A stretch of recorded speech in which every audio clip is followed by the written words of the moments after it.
నా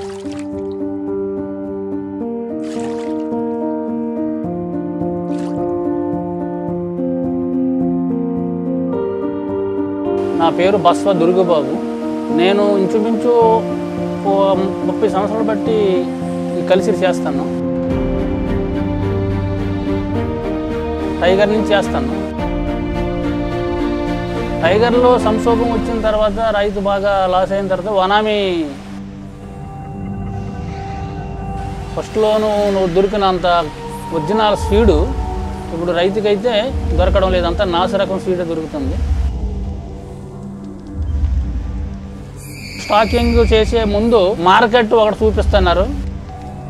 స్టాకింగ్ అయిపోయిన తర్వాత 10 డౌన్ చేసుకొస్తున్నారు. అంతా సిండికేట్ అయిపోయి రైతుకి నడ్డిరిసే పరిస్థితిలో ఉంది. కానీ రైతుకి మట్టుగా దీనివల్ల అయితే ప్రయోజనం లేదు. కంపెనీలు ఫోన్ చేస్తే మార్కెట్ ఇప్పుడు సుంకాలు పెంచేశాడు, సుంకం పెంచేశాడు, అందుకే మార్కెట్ దిగిపోయిందని చెప్పడమే తప్ప ఏ ప్రభుత్వం కూడా దీని మీద చర్యలు తీసుకొని రైతుకి అవునండి రైతు మార్కెట్కి వెళ్ళడానికి కూడా మరి అక్కడ వాళ్ళు గేటే తీయరండి కంపెనీ వాడు.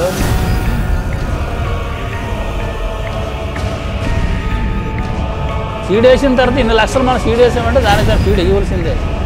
అది గ్రోత్ వస్తేనే మనకు లాభాల్లోకి వెళ్తాం. గ్రోత్ పెరగకపోతే లాసులోకి వెళ్ళిపోతాం. 40 రోజులు వచ్చేటప్పుడు కంపల్సరీ వెయిట్ కట్టు. చైనా వాడికి 100 కౌంట్ కావాలంటాడు, నా దగ్గర 30 కౌంట్ ఉంది. మాకు 100 కౌంట్ అయితే తీసుకుంటామంటే 30 కౌంట్ మాకు అక్కర్లేదంట. ఆనందపడే క్షణాలు అయితే